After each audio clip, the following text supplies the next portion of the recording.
That's good.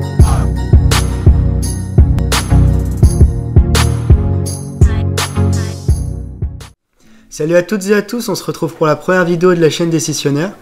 Donc, comme prévu, nous nous retrouvons pour la rétrospective de la campagne présidentielle. Donc nous aborderons les points suivants, les candidatures des candidats. Donc il y a 11 candidats en tout, dont 5 candidats qu'on va évoquer dans la vidéo. Il y a 6 petits candidats. Il y a Philippe Poutou, Nathalie Arthaud, Jacques Cheminade, François Asselineau, Nicolas Dupont-Aignan et Jean Lassalle. Et Jean Lassalle, bien sûr. Donc on va aborder aussi les événements marquants des présidentielles, comme les affaires. Notamment. Nous traiterons également des alliances avant le premier tour et après. L'évolution des sondages et les meetings, et pour finir, les résultats. Donc pour commencer, on va parler des candidatures. Donc Emmanuel Macron quitte le gouvernement le 30 août 2016 après 2 ans passés au ministère de l'économie. Il se dit se concentrer entièrement à son mouvement politique. Donc Michel Sapin prend sa place au ministère. Donc le 6 avril 2016, le mouvement En Marche est créé par Emmanuel Macron. Donc celui-ci annonce sa candidature le 11 novembre 2016. Alors maintenant on va parler de Marine Le Pen qui présente sa candidature et qui l'annonce ouvertement aux 20h de TF1 le 8 février 2016. Vous êtes candidate à l'élection présidentielle de 2017, formellement? Oui, je suis candidate à l'élection présidentielle de 2017, oui. Jean-Luc Mélenchon, quant à lui, annoncera sa candidature 2 jours plus tard sur ce même plateau. Et par la même occasion, il décide de lancer son nouveau mouvement, la France Insoumise. Et oui, je propose ma candidature pour l'élection présidentielle de 2017. Donc pour les 2 autres candidats, François Fillon et Benoît Hamon, c'est différent, car ils ont participé aux primaires de la droite et de la gauche. Donc la primaire de la droite et du centre se déroule le 20 et 27 novembre 2016. Elle a été organisée par les Républicains, le Parti chrétien-démocrate et le Centre national des indépendants et des paysans. Donc il y avait comme candidats François Fillon, Alain Juppé, Nicolas Sarkozy, Nathalie Kosciusko-Morizet, Bruno Le Maire, Jean-Frédéric Poisson et Jean-François Copé. Donc à l'issue du premier tour, il y avait François Fillon qualifié avec 44% des voix, contre tous les sondages qui disaient Alain Juppé premier. Mais quant à Alain Juppé, il finit deuxième avec 28,5% des voix. Donc au deuxième tour, c'est François Fillon qui l'emporte assez largement avec 66,5% des voix contre 33,5% des voix pour Alain Juppé. Savoir que cette primaire de la droite a réuni environ 4 millions d'électeurs. Quant aux primaires à gauche, elles ont eu lieu le 22 et 29 janvier 2017. Donc elles sont organisées par le PS, le Parti Socialiste. Et donc il y avait aussi de nombreux candidats comme Arnaud Montebourg, Benoît Hamon, Manuel Valls, Vincent Peillon, Sylvia Pinel, François de Rugy ou encore Jean-Luc Benamias. À l'issue du premier tour, donc 2 qualifiés, c'est Benoît Hamon avec 36% des voix, collé de peu par Manuel Valls avec 31,5% des voix. Au second tour, c'est Benoît Hamon qui le remporte avec une victoire assez large tout de même, 58,7%. Donc à l'issue de ces résultats, c'est Benoît Hamon qui est désigné candidat du Parti Socialiste. A l'inverse de la primaire de droite, la campagne de gauche, quant à elle, réunit quand même largement moins, environ 2 millions d'électeurs. Donc dorénavant, on va parler des événements marquants et des affaires qu'il y a eu pendant cette campagne. Donc le 25 janvier dernier, il y a eu le Fillon et le Penelope Gate. Donc le Canard enchaîné révèle que Penelope Fillon aurait touché 500 000 €, voire plus, pour avoir occupé entre 1998 et 2007 un poste d'attaché parlementaire de son mari.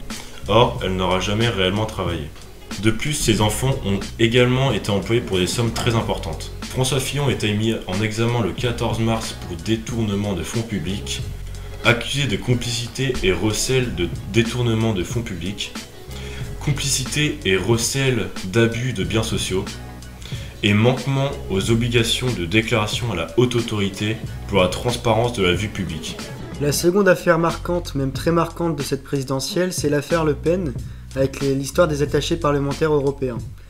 Donc cette histoire part de Marianne et Mediapart, elle est publiée le 17 février 2017, et elle révèle notamment que son garde du corps aurait été également employé fictif au Parlement européen. On nous apprend également qu'une deuxième collaboratrice de Marine Le Pen, Catherine Grisset, aurait également été employée parlementaire par Marine Le Pen et par le FN, alors que celle-ci employait déjà un autre rôle. Le préjudice total subi s'élèverait à environ 339 000 €.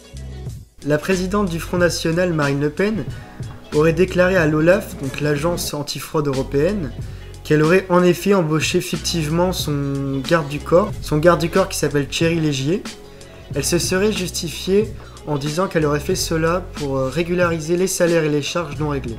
Peu de temps après, Marine Le Pen sera convoquée chez les juges, mais bénéficiant d'une immunité parlementaire, elle ne s'y rendra pas. Donc cette campagne a aussi été marquée par des alliances importantes, comme François Bayrou qui se ralliera à Emmanuel Macron le 22 février, ce qui va rendre crédible la campagne de Macron. Il y a aussi eu François de Rugy et Daniel Cohn-Bendit qui se ralliera à sa cause. Valls, pourtant finaliste de la primaire de la gauche, exprimera son soutien à Emmanuel Macron. Yannick Jadot, quant à lui, représentant des Verts, exprimera son soutien à Benoît Hamon. Cette campagne a également été marquée par des meetings assez importants et des évolutions qui sont tout de même notables. Jean-Luc Mélenchon, par exemple, a réussi à réunir énormément de monde, notamment en plein air comme à Marseille, mais notamment c'est également la première personne politique au monde à utiliser la technique des hologrammes. Cette technique lui a permis de notamment apparaître à 7 endroits différents, ce qui était totalement révolutionnaire. Alors où suis-je? À Lyon? Et maintenant, à Paris.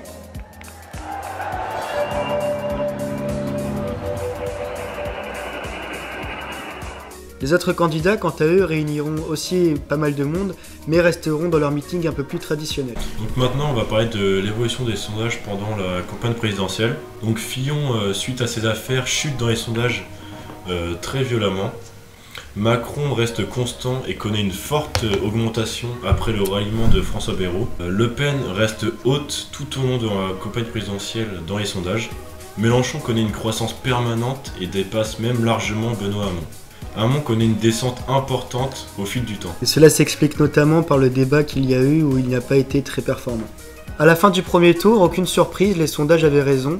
C'est Emmanuel Macron qui finit premier avec 24%, suivi par Marine Le Pen avec 21,3%. François Fillon, quant à lui, finit avec 20%, Jean-Luc Mélenchon 19,5% et Benoît Hamon, candidat du PS, avec seulement 6%. Il apparaît notable de remarquer qu'au second tour, pour la première fois de la Ve République, aucun candidat ni des Républicains ni du PS est qualifié.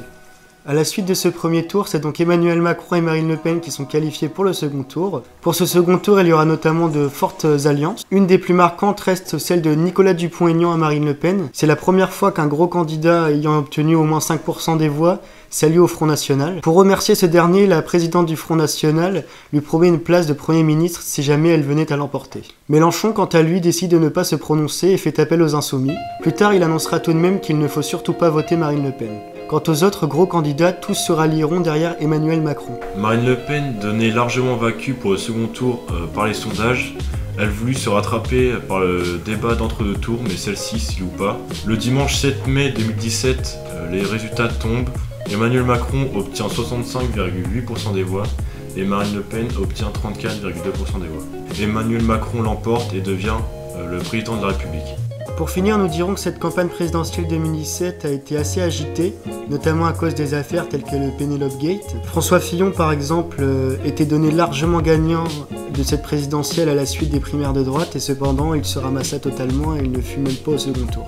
Emmanuel Macron devint le premier président à n'appartenir à aucune grande famille politique telle que le PS ou encore les Républicains. Il devient également le plus jeune président de la Ve République. Il entre donc dans le cercle très fermé des dirigeants de pays de moins de 40 ans. On se retrouve donc dans 2 semaines pour une petite vidéo sur nos attentes de l'E3, le plus gros salon de jeux vidéo au monde qui se déroulera mi-juin à Los Angeles. Cet événement, nous l'attendons beaucoup et nous ferons beaucoup de vidéos là-dessus. Nous espérons que cette vidéo vous a plu. Si c'est le cas, n'hésitez pas à liker et à vous abonner. C'était les Sissonnaires. Bye.